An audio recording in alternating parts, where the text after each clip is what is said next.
Hiya. I know you've been waiting. I know who knows me, who do Impact Plus shows. Know me. You have been waiting for this. Okay, what do I think about the Impact Provincial Wrestling Federation Throwback Throwdown 3 of 2022? What do you think? Are you going to think, oh, he's going to love this show, it's so great? You're going to like what I'm about to say because you're going to hate it. I'm going to tell you the truth. If you compare this show to the last two that was produced, this was the worst show produced. It was.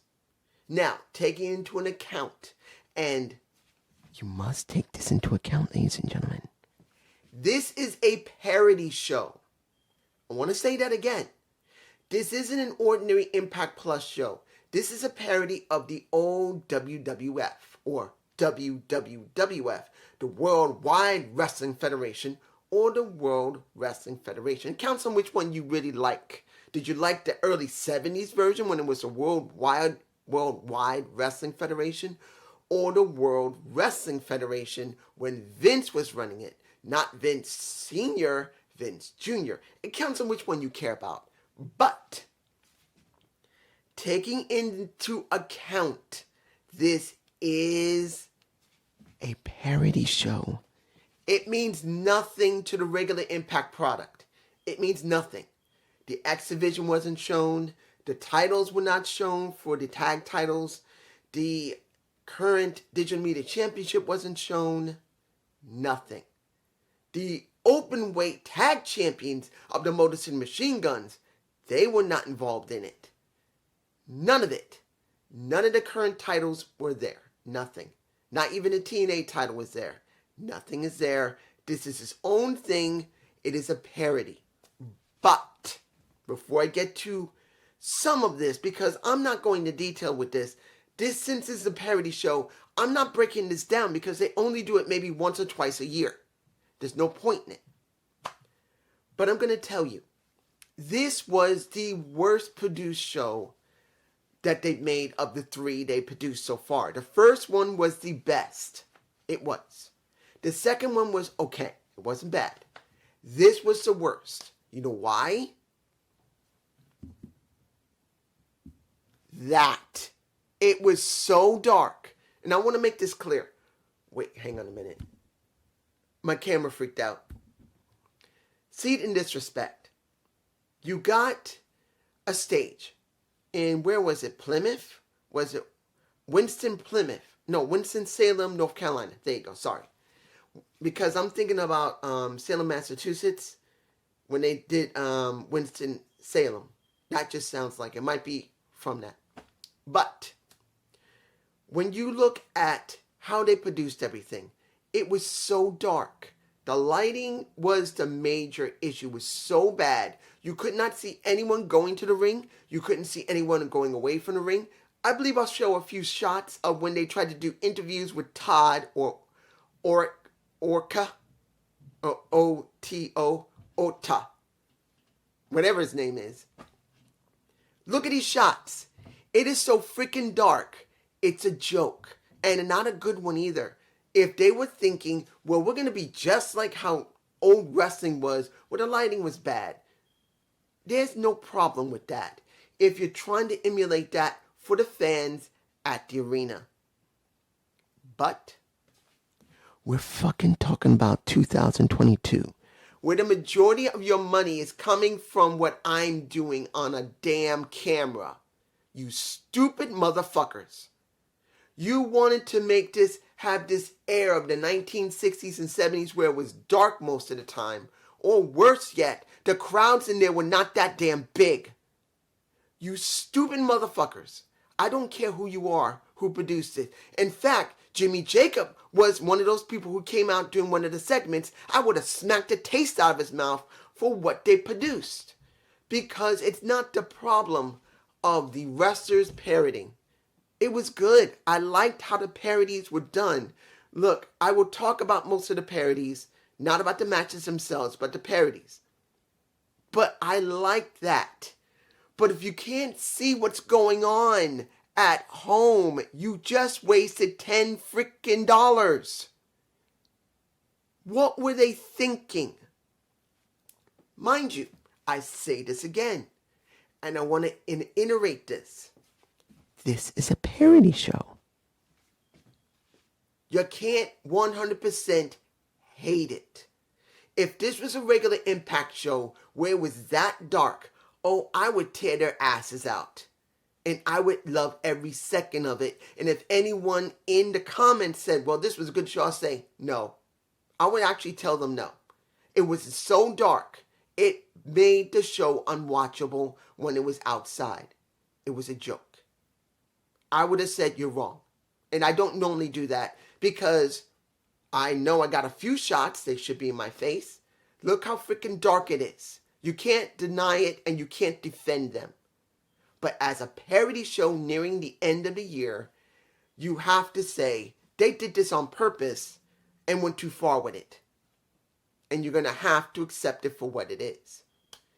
And I'm sure you're going to say, well, if you're doing that, why are you tearing the ass out of it? I didn't say I was. I said if this was a regular Impact Plus show, I would have tore his ass out and then fed it to the ones who are in creative, including Jimmy Jacobs, including Scott D'Amore, including Gail Kim. I don't care who was a part of it. I would have taken his ass and shoved it in their mouths and make them eat it. But this is a parody done on purpose. They just went too damn far with the darkness. Now, let's go with the beginning of the show. Now, unfortunately, I missed some of it because I got it too late. So I know that it was, now who was it? Hang on a second, I'm trying to remember because my notes are all over the place. I started running out of room trying to write out as much as I could. Look at this. Do you see this? Do you see this? I wanted to try and keep track of the different names that you usually don't see that is from this. And it's hard to keep up with it, especially if you've forgotten after a whole year. So when it came down to the first match, I didn't see it. Rapid Delivery Pete went up against, what was it? Monthly Moonlight. Now that's supposed to be, who was it? I'm trying to remember. It was, Rick Swan, but I don't remember who he was working with. I don't remember who that was. I don't, unfortunately. So I'm blanking. But Rapid Delivery Pete won it. And that was the person that Rick Swan lost to. Doesn't really do anything with the story. But what little I saw, because when I finally got it, it's when Rapid Delivery Pete had won. I didn't see none of the match. So I can't tell you if it was good or bad. You have to check it for yourself. Now, the clock out match. That one I did see.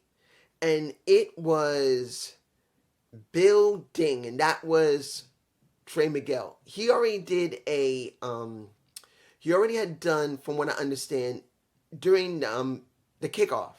I'm not talking about the kickoff, because that was mostly just what was from last time they did it. And I know there was one match that was Laser and the mysterious Mr. E. I don't recognize them. I had to take a guess they were from Gut Check. And I still haven't seen them on the main roster yet. One of them I did see. I mean, we've already saw them, but the others, no. I'm just leaving it. But I'm leaving that out. But the clock out match was interesting to me, because you got Trey, and then you got Jackhammer, who looked a lot like Jack Evans. I could be wrong. I think it was Jack Evans. Mr. Skywalker himself. I could be wrong. You guys can tell me below. I haven't seen him in so long, I forgot what he looks like. I literally forgot. It's been that long since I've seen him. But the clock out match was interesting, because as a guy who used to work, unfortunately I'm disabled. I can't work anymore. I'm injured, as you already know. I used to do that. I used to clock out back in the 90s. When I was working, before they went all digital, you used to have to take a little something like this. That was literally. I know the younger generation would not know anything about that because I'm an old ass man. But knowing that they were trying to emulate something like that, of course they were using just a puncher for holes. That's it. They didn't actually have an actual old style workman's clock, punch out clock. That would have made it beautiful. I wish they had that. I wish they had set it up outside the ring. That they had to go and climb up, get their own opponents, any ticket, they could go to either one. And, well, it would have been better if they actually had the other opponent's name up on top of the top turnbuckle, and they had to go to each individual one, grab it, put it into the machine, and go clink, and that would have been epic. For me personally, that would have been a real throwback. What they did, they were just using a puncher, and that was it. I really believe that was kind of a cop-out. I cannot believe they couldn't find one and then rig it up that, or just make sure it had some lighting or it was actually working, and you just make believe, click. That would have been epic. But no, they didn't go there.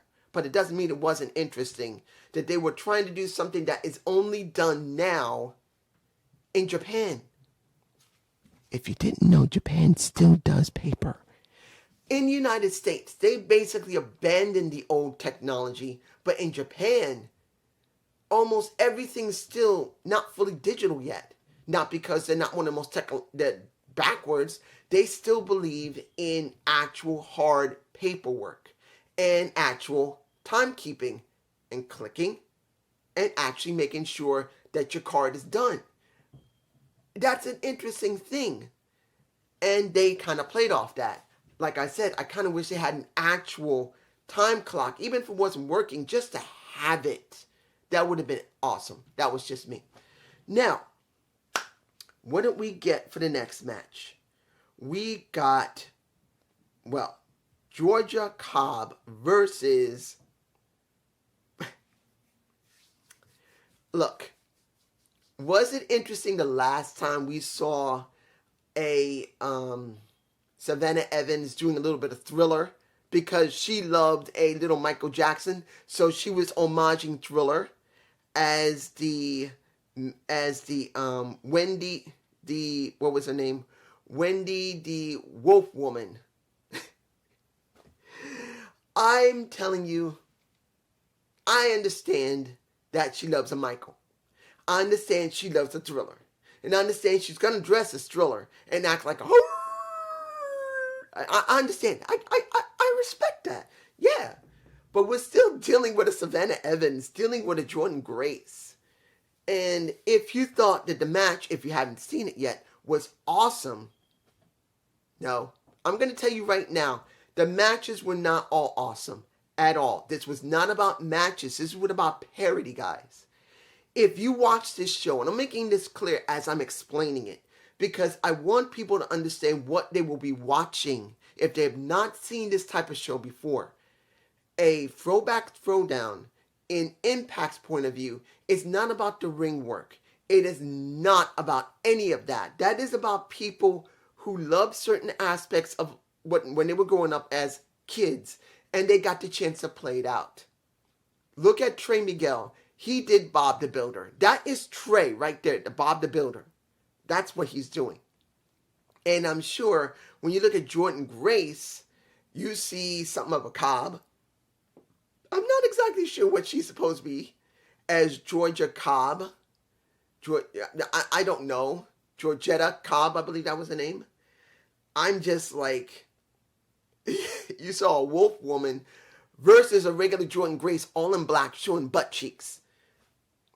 And there was a lot of butt cheeks. Look, you can say a lot about Jordan Grace. She's still a beautiful woman, but she's like Cock Diesel, man. She is like this. She is muscled out, but she still got some nice butt cheeks, so you got a chance to see it. And as you already know, there was no way that the wolf woman was going to win. Of course, Cobb was going to win, and she did. Let's move on. Now, let me see here. The 2-on-1 handicap match that eventually became a tag team again, because we had the Sunday Morning Express. Now, I still don't remember that guy that was with Chris Sabin. I don't remember his name. He's working with Impact, yeah, but I don't remember his name. I know you guys are going to say who he is. He's not someone I regularly see often. I barely seen him or not seen him at all. So he was working with Chris. And he did that last year as well. Fine. But then when we have the two bros, that we got G.I. Bro and we got, what was his name? Brian the Bro Crushing? I think Crunching? Crunching, yeah. Brian the Bro Crunching. You get G.I. Bro laid out, and pretty much Brian says, I'm going to fight on my own. So he does his match by himself. At least until the end when you get a... I was surprised to actually see a Shane Douglas. Not saying that Shane couldn't be there. I was just surprised that he went there at all. It's an Impact Plus show. Yes, he's been known to work with Impact, well, TNA at the time. So it's not like he's not unknown to there, but it's just, I'm kind of surprised he would show up. Really. So it was actually quite nice to see him. He was one to win the match. Of course he's going to win the match. It's Shane Douglas of ECW fame. There is no way they weren't going to let him win. That would be stupid. So it's obvious. Now, what did we get from Monsieur Piquet versus Otis Oates? Okay. We have a Speedball Mike Bailey trying to be a snobbish Frenchman as a French Canadian because he can speak French. He's trying, and I'm going like, that's it, boy. Yeah, come on, Mike, come on. This is what I was thinking, and I was saying it out loud because that is what I wanted. I wanted Mike to own the attitude he has to throw. Look, he is kind of like the Mounties. He is trying at this point, not as a Mountie, but as a Canadian, to try and sell how Canadians see Americans if they were snobbish, but doing it for the French. And when it came down to it, I'm going, come on, Mike, that's it. Feel it, feel it. Have an attitude as you're speaking French. Have that damn attitude. And he kind of did it. I don't think he's ever had to try and do a parody before of something else. He's always been himself. So seeing him do this, you can tell he was not used to it, and he was trying. But he didn't get it. He did not get it 100%. So his attitude there was not good. And then you had Otis Oates. The Diener. It looked like Diener. It had to be Diener. And he basically was doing a Chippendale dancing like this. And got the ref to do it as well. Was it funny? Yes. I enjoyed that. That was entertaining. Because when he was working as the Dieners, along with Jake something, it was not always great, but he always tried to make it as good as possible. Sometimes they didn't have great material. Sometimes they had great material. So we know that Diener can make something silly work. It's just his personality. He can do it. So I enjoyed how that went. The match is irrelevant. It don't matter. Now, the segment that really kind of pissed me off.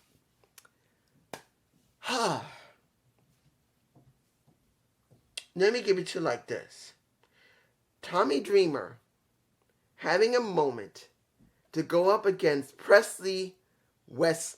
What was I'm trying to remember what did I write it down here. Presley Wesley, and that was look, Heath was trying to do his best Elvis Presley impression. I'm not telling you, he basically did it great. He was dressed for the part. I believe I've been showing images. Here he is. I'm not telling you he looked like a great Elvis Presley as a redhead. He is a redhead, so that kind of throws it off, even though with the black hair and the big glasses, and he's trying his best to do the later 1970s Elvis Presley, who is fat as a damn stump and could barely move around. And I'm not insulting Elvis Presley because he was in his 40s. He was very sick. He was taking heavy medicines and drugs, and that's what ended his life. But when he was in his early 60s, I mean, in the 1960s, 50s, and 1960s, the man was hot. Guys wanted to be him. Women wanted him inside them. That's not a joke. Yes, it's before my time. I want you to understand. He died when I was 6 years old, guys. I'm making it clear about Elvis. But as the son of a woman who was born in the 1920s, yeah, my mother was born in the 1920s. I grew up watching a lot of old stuff from the 1940s all the way up until I was a teen. So it's not like I didn't see that kind of stuff. So women wanted him to place himself in them. They didn't care what happened after that. They'd be happy. So I'm not saying that Presley Wesley was able to do. Wait a minute, was it? Wait, was it Presley or was it? I'm trying to remember. What did I write here? Yeah, Presley Wesley. It was designed just so you can have a Colonel Cobb, who basically is Johnny Bravo, have 5 minutes with Tommy Dreamer, who at this time, damn it, my tennis elbow. At this time, he is literally a young up-and-coming wrestler. A guy who's the same age as me is up-and-coming. But you get my point. It was a match you didn't expect, because at this point, I am going to explain the ending. Because when you see that supposedly, and I believe I got a shot of it, you see Colonel Cobb whacking a Tommy Dreamer in the head with something where they're trying to sell that he whacked him in the eye, but he whacked him in the head. That just shows you that they're not keeping up with the damn scripts. Like, oh, it's supposed to be on the head, but it's actually the eye, and he got whacked in the eye, but it was not the eye, it was the head. You get my point. Somebody was mixed up. Either someone in the ring whacked him in the head and fell back, or someone wrote it wrong to their own notes saying he got whacked in the eye when he got knocked out. How is he going to get knocked out by getting whacked in the eye? He'd be blind. He'd be screaming in pain. Get my point. Now, the match that was the most... I'm going to tell you this. I know people don't like women's wrestling. Not all the time. Particularly if it's not booked correctly. This match was booked ridiculous. And it pissed me off at the same time. I have to explain it. The Volcano Activity versus the Autobodies. Autobodies was ODB and Mickie James. Mickie James was Smoking Muffler, I believe. Was it? No, Smoking Transmission. And the Busty Muffler was ODB. They were average. They were fine. They were working women. They were fine. Showing a little bit of that. I think I got a shot of this in my face as well. But that wasn't the thing. What got me was the Volcano Activity when you see Gazelle Shaw and a Tasha Steelz in hula clothes. Now, in a sense, it kind of makes sense to go with the actual real life things. You got a half Puerto Rican who's from the islands. I mean, I think she grew up in New York. She's like me. She's half black, half Puerto Rican. I'm mixing a little more of that, but half black, half Puerto Rican. And a Filipino who are both, their ancestries both come from the islands. So having both of them kind of makes sense. They're both from the islands. Their heritage are both from the islands. So that's what you get. It was a stupid match that was funny. You saw a little bit of hip moving and hula hooping. And it was fine. I enjoyed that match. I'm sure everyone's going to think that was stupid. But it was meant to be stupid. The only real, honest, stupid thing was I believe that got the shot. It's in my face. We could not see them on the ring skirt when about to get into the ring. And that is volcanic activity. You're supposed to be able to show them something. What the hell is a floodlight? This is why, even though this is, I say this again, this is a parody. And if this was a regular Impact show, I would have literally ripped it apart and enjoyed while doing it and called them fools. But as a parody, again, even though I am bashing it, you have to pull back a little bit because this is a parody. they did that generally on purpose. They just went too far with the damn lighting. I'm just saying. Now, Stefan, I believe that's your name. If you know who if I am saying your name, Stefan. I believe Steven or Stefan. I believe you know who you are. You left a whole bunch of messages saying you can't wait for not Tommy Dreamer, but Johnny Swinger for the exciting division. I know this is what you've been waiting for. This is for you, my friend. The exciting division, which is the first supposed triple threat of the IPWF. The first time they're doing a match that is supposed to be a triple threat. It's never been done in the 80s. This is the very first time it's ever being done in their promotion. And you have Bully Buff Knuckles. You have not Tommy. I'm getting Tommy and Johnny mixed up. But you know who I'm talking about, Mr. Swinger. And you have what is the guy's name? Fox. I don't recognize Biff. For some reason, I'm blanking. I think it's Alex. I don't remember his name, but I think his name is Alex. It's been a while. Was this a good match? I got to tell you right now, and particularly for Steven and Stefan, this was not about the match. The match sucked. It was about the joking around they did in the ring. They were joking around flat out. That's what all this was all about, guys. If you're looking for action-packed wrestling from this Impact Plus show, you better not watch this because you're not going to find action-packed wrestling. These guys acted stupid in many cases. And when it comes down to it, you know who was going to win. You know. Stefan, you know who won. Or Steven. You know who won. It was Johnny Swinger. A 50-plus guy that has been the joker of Impact Wrestling whenever they finally decide to use him on the main show, not on BTI or Impact Plus show, on the main show and actually book him correctly, is quite funny when they do it right, and they have not. That's what I want to say to everybody, including you, my friend. They don't book him right, so a lot of times he doesn't really get over much. He tries, but it sucks. He is now the exciting. I'm wondering if there's going to be an Impact Plus show, or at least a regular show next week. They're not going to do another Impact show for the rest of the month. We're done. So I'm kind of hoping they're going to do this again with IPWF next week as a regular show, because they need to continue what they were supposed to do. But he's now the exciting. I can't say what a funny. I can't say what I'm going to say.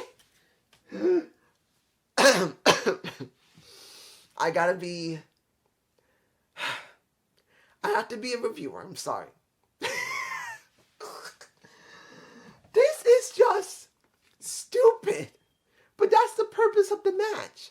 They wanted to give Johnny Swinger a title that probably, if they're going to do it right, maybe they'll actually add this to Impact Wrestling, that it's a IPWF title, and he's going to be stupid enough to use it on the show, saying that I'm the exciting division's champion. Who wants to come up against me? Hey! I'm not saying they're going to do it. But if they did, it would actually work best for him. I'm not saying it will. Let's move on. Let's get to the Rusty Iron versus Tori Nailbiter. Now, there was a segment beforehand that did have Jimmy Jacob in it. And I wanted to, seeing how the show was produced, because I'm not going to lie, while watching this and seeing how dark it was, it made me so angry that they did it right 2 times before, that they did proper lighting. They didn't need to make it glaring bright, just bright enough that everybody in the arena could see, and definitely people at home could see. When he came out with Rusty Iron, I wanted to smack him in the face so bad, because he had to be part of this. I don't care. He's a part of creative, and they're the ones who come up with the allure of the entire arena and how they wanted to show it. But I'm like, I want to hit him. Was the segment they had when it came to Tori? Where did she come up with this name of Tori Nailbiter? I don't know. But I'm going to tell you how Rosemary looked. I don't think I got a single shot of her by herself. But Rosemary, in real life, is a damn good looking woman. She does look like if she doesn't take care of herself, she's going to end up like one of those women with a lot of cats in her home. That's how she's going to look. But she's a damn good looking woman when you don't see a huge amount of face paint. You could see her. But the segment she did with, I forgot what his name, Sebastian Baker and Rusty Nail was good. So this is why that match happened. Was it a good match? It really didn't matter. This was about Tori Nailbiter getting over. Guys, this was about her getting over and meaning something as a wrestler and as a singing sensation. That's what this is about. Now, the one thing I really did like, that if it did continue... guys, I'm going to be honest here. I love Moose. Moose is one of my boys. I love Moose. Moose has stuck with Impact Wrestling. He defined himself in Impact Wrestling when he changed his persona and made it look like Hitman, just like how Low Key did at one point when he was in Impact. When he did it, it was way more profound. He has made and defined himself in Impact Wrestling. But I'm not going to lie. DJ Too Large, I kind of wish he would actually carry this over to Impact. Because when you see Moose, and he is dealing with Sonny Sanders, and who is Sami Callihan. The last time they dealt with one another, I liked how he worked. Here, he expanded on it. It just shows how good of a wrestler and performer he is. That he can take something stupid and make it all his own. And that fans in there were not very loud. Let's be honest. Yeah, they popped for a Ricky Morton, which Ricky Morton did make an appearance. He did. As the manager of a Tony Nailbiter. I keep getting the name wrong. Can make me laugh. He did show up along with Shane Douglas. I don't know why it took so long to figure that out, but you get my point. But when it comes to Moose, I love his character. I do. I kind of wish he would leave the current Moose he has and do DJ Too Large for a little while, just how to see if he can get it over, just to see. Now, the guy that played with Sonny Sanders, sorry. I don't recognize him at first. I didn't. Because he's a Nature Boy I forgot what he called himself. He was basically pairing off to Ric Flair. And what was the guy's name? McDuffin? But it looks like Caleb Connery. Just dyed his hair blonde. I could be wrong. You guys tell me if that was Caleb. It looked like it was. I think it was. But I'll tell you this. Seeing them run around the ring and Baby Doll being at ringside and know that her daughter is currently working in NWA right now. It all worked for me. This match was stupid. I loved it. Seeing Moose go like this, that made my ass laugh. And then he won over Baby Doll and she started doing it herself. I don't know if I got a shot of it. I think I do. I'll put it in my face. Was this the best match out of all of it? Yes. It made my ass laugh beyond no end. I love this more than love the exciting division championship with Johnny Swinger. I'm sorry, my friend. I'm sorry. This was better. And I'm not saying that Johnny wasn't funny somewhat in the match. He was. But you cannot compare this one to that one. This one was way funnier. Final match. And this is IPWF versus Gloom, which angered me beyond no end when they did the interview outside the ring. When they did that interview outside the ring. And I know there's going to be something that's going to go on with Crazy Steve and Tom. I know Flanagan. I know when they were doing their interviews, Tom's character was messing with Steve's character. And now, supposedly, if there's going to be an episode that's going to be on a regular Impact show, they're going to have their match. So I'm kind of hoping that'll be real. I don't know. But was Gloom effective? No. It angered me that the parody didn't work because we couldn't see Shira. We couldn't see everyone else that was with Shira. I didn't even recognize most of the people there. They were probably the people that work in the back and haven't seen in a while. Or they just came in just for that match particularly. I think Demon was there? I don't remember. But the problem for me was so dark. I don't even know if I got a shot. If I do, I'll put it in my face. That angered me beyond no end. I was so enraged when I saw two segments. Sami Callihan's segment, when it was so dark, you couldn't think to get in the damn ring after the first time and realize it was too dark for the people at home to see. But was the match good, especially with Josh Matthews reprising his role as, I forgot what the owner of IPWF's name is, Sinelli Sr. and him as Junior. They both, Scott reprised his role as a senior and Josh as a junior. And was it fun to watch? No, not really. It really wasn't that much of a fun of a match for me personally. It felt like a regular match. And everyone that was in there didn't really feel that important. I'm sorry. It just didn't. When you couldn't tell who was outside the ring during that interview, so you can really get a good area. You're not going to get them all if you've never seen them before. Obvious. But you need to see them to kind of get a feel for them.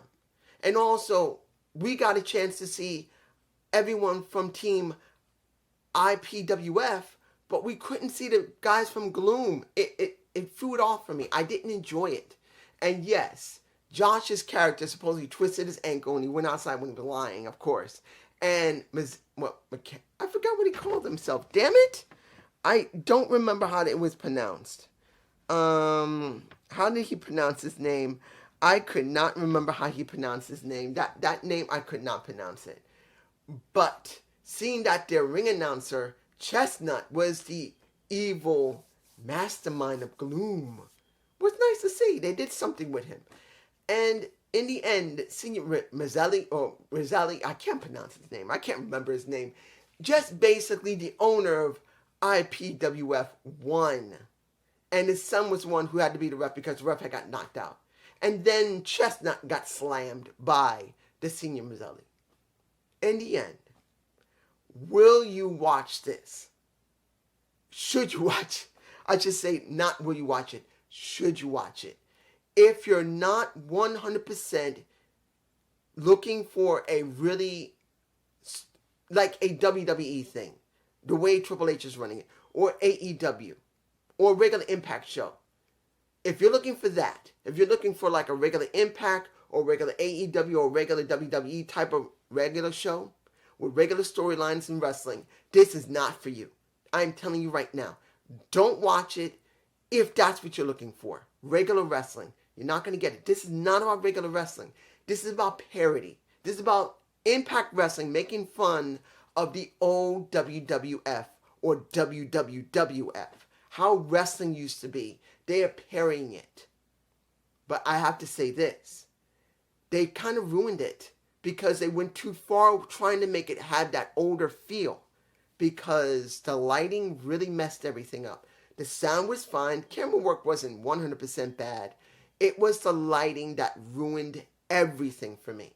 Now, I could still watch everything in the ring and it wasn't bad. But whenever something important needed to be outside the ring, you have to remember. It is important that if you're going to do something like a parody, or if you got a certain agenda that you want your show to go through, you got to make sure that people at home, that is what they don't understand. Or you guys may not understand. People at home must be able to see it so they can go along with the parody or along with the agenda or the theme to enjoy it. And as a reviewer, I have to see it for what it is. And I also have to crank back at the same time. As I said in the opening of this video, this is a parody. You cannot hate it 100%. If this was a regular Impact show, you had perfect right, and so do I, to despise Impact for making it like this. Almost seeing most of the show. It was so dim, you couldn't even see anything, and it ruined it. But as a parody, where they went a little too aggressive with the lighting, went too far with it, it's still a parody, and the majority of it was fun. Remember that. This was supposed to be fun. I don't know if you're going to even enjoy this. I don't even know if I did this correctly. But here you go. Enjoy. Peace.